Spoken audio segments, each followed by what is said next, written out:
Hey there guys, Go with the Cone 23, back again with another Blu-ray and DVD update. Actually hang on. No, tell a lie, just Blu-rays this week. No DVDs, but anyway, it's Easter Sunday today. Hope everyone's had a good Easter kind of 4-day weekend. I know I have.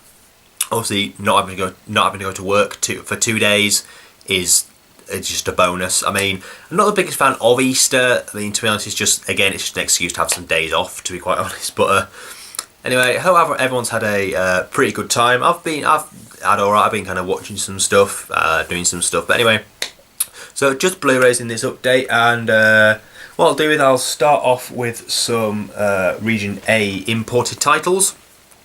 Now, I have to admit, I've only seen... Well, I've only actually watched 2 of these titles in this whole update, which is not great. But anyway, so I'll get on to the Region A titles first. First up is a film that I was going to go and see at last year's London Film Festival, but obviously for different reasons I didn't go. The first one I've got is a film that, I mean, not going to get into the whole DVD release, but it got a DVD only release in the UK. But this is a kind of Blu-ray release. It is Drinking Buddies, starring Olivia Wilde, Jake Johnson, Anna Kendrick and Ron Livingston. Again, haven't watched this one yet, but I've heard kind of mixed things about it. Some people say it's good, some people say it's not that great. But I'll give it a go, you know. Really big fan of Ron Livingston though. And who directed this? Joe Swanberg. I believe he's directed something else, but I cannot for the life of me think of what that is. It's just a one disc. Yeah, looking forward to checking this one out. So that's Drinking Buddies. And the next one is a film that I saw at the cinema. It kind of bored me a bit, but I honestly think that was because I kind of went there when I just wasn't in the mood for it really. I was kind of it's one of those nights where I kind of stayed up late the night before, so I wasn't really paying attention that much. But I wanted to give it another go. Again, only DVD release in the UK. Again, I'm not going to get into all that. Is Eight Embodied Saints. So Casey Affleck, Rooney Mara and Ben Foster. Basic story of this is Casey Affleck, well, Rooney Mara shoots this cop, and Casey Affleck kind of takes a rap for it. He goes to prison, he gets out of prison, and she's kind of shacked up with this cop from the town played by Ben Foster. And basically she has a kid with him. So she had Casey Affleck's kid, and basically she's living with him, and he comes back to kind of try and reconnect with his old life, basically, with his wife and his daughter. Cinematography is great. Again, it's just I just watched it when I wasn't in kind of the mood. But anyway, it's just one disc with some reversible artwork. But I prefer this artwork, to be honest. If you can actually see it, there we are. Yeah, wanted to give it another go.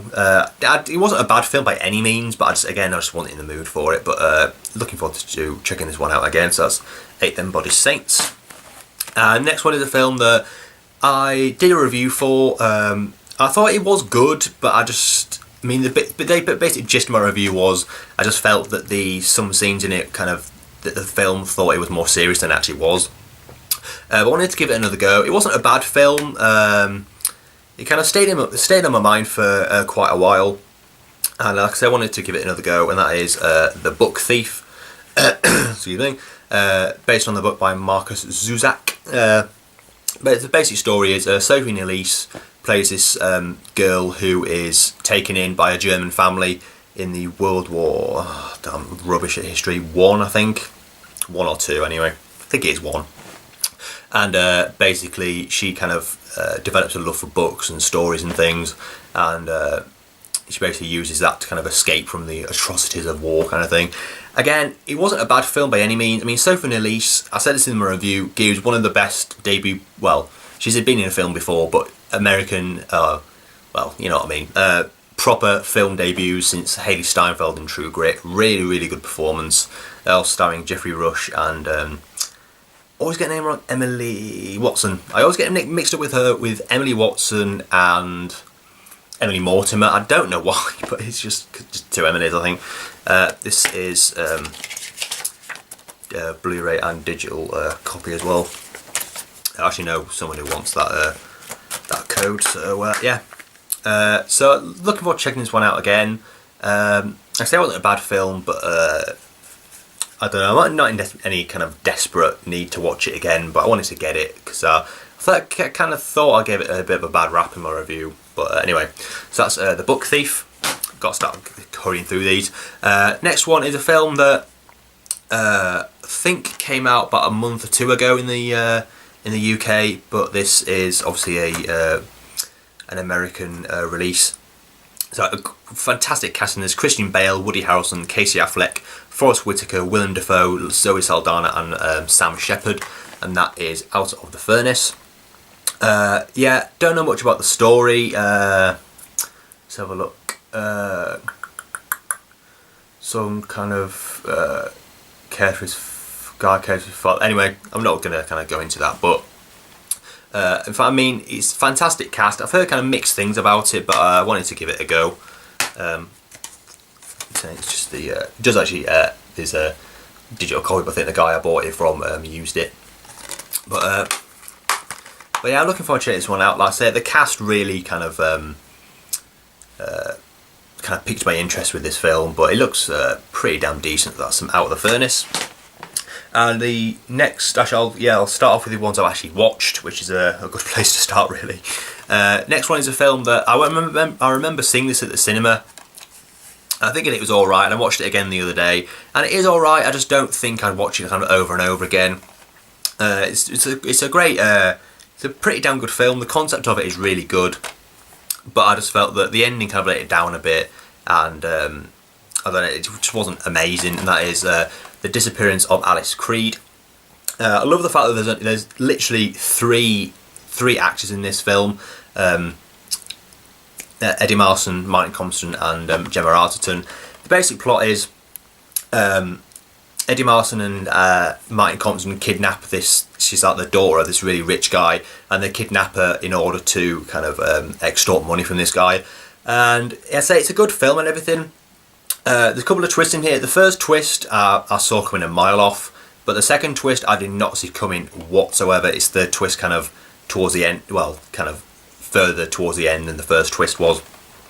But really, really well acting. Martin Compston is absolutely fantastic actor. He just goes from strength to strength in every video, in every film he does. Eddie Marsan is always brilliant. Gemma Arterton, I can take her or leave her, really. I'm not really the biggest fan of her, but I don't dislike her, but I don't know, she's not my cup of tea, really. But yeah, just one disc edition.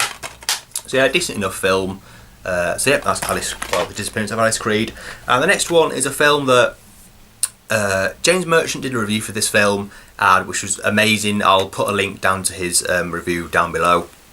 But it's an Australian film. It's a film I was going to go and see it at cinema, but again, because I work during the day. During the day, I work in the evening, so I couldn't go. But it was kind of his review that really prompted me to really kind of go out and check it out. It's a Masters of Cinema release of Waking Fright, which is an Australian film from 71. I watched this the other night. Really, really interesting film. The plot is, I can't remember any of the names, so I apologise for that.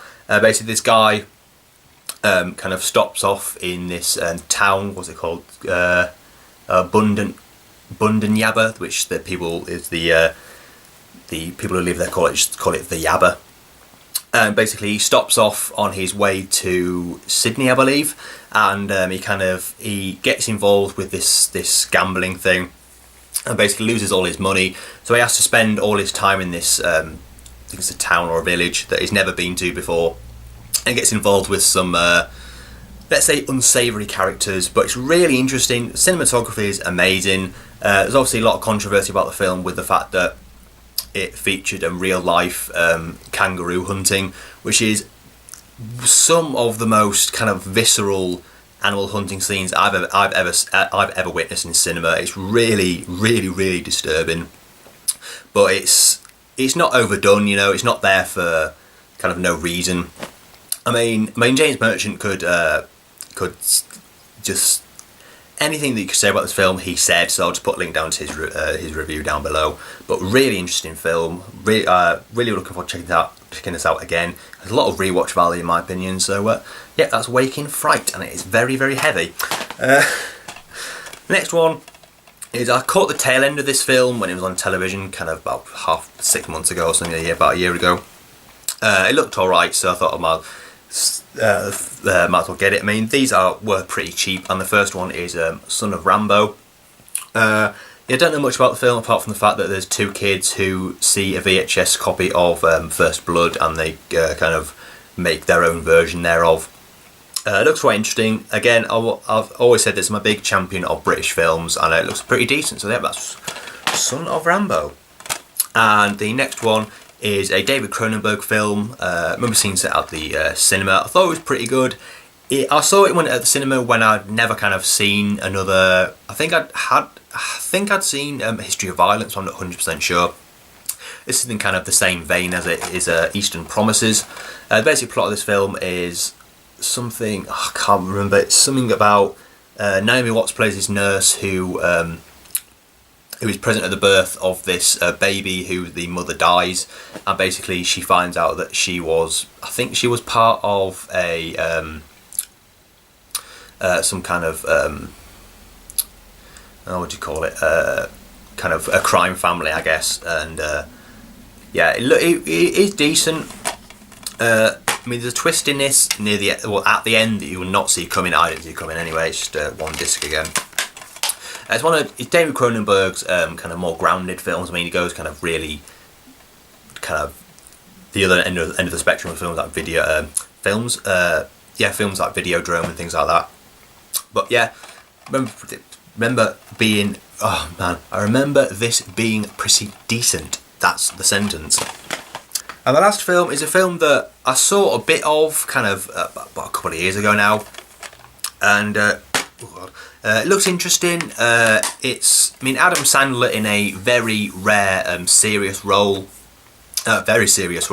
is Reign Over Me. What I can remember is Adam Sandler is the kind of the widower. Is that the right word? A widower. Basically, his wife died in the Trade Center attacks, and basically he tries to kind of reconnect with an old, I think, college friend played by Don Cheadle, and it kind of comes into his life and kind of turns it upside down, kind of, you know, like that kind of story. It's just get the bloody case open. Again, just a one disc with kind of no artwork on it, but whatever. So yeah, looking forward to checking this one out again. I mean, Adam Sandler in kind of an actual acting role is always kind of a sight to see, if you like. And yeah, so that's Reign Over Me, and that is my update. Now, I hope I haven't gone over time, but I'm pretty sure I have done. But anyway, thanks for watching as always. Thanks for subscribing to my channel, and comment on any of these titles down below. Again, I'll put a link to James's review of Waking Fright down below as well. So yeah, thanks for watching. Don't know when the next video will be, but it will be when it will be, I suppose. So yeah, thanks for watching, and I'll see you in my next video. Cheers.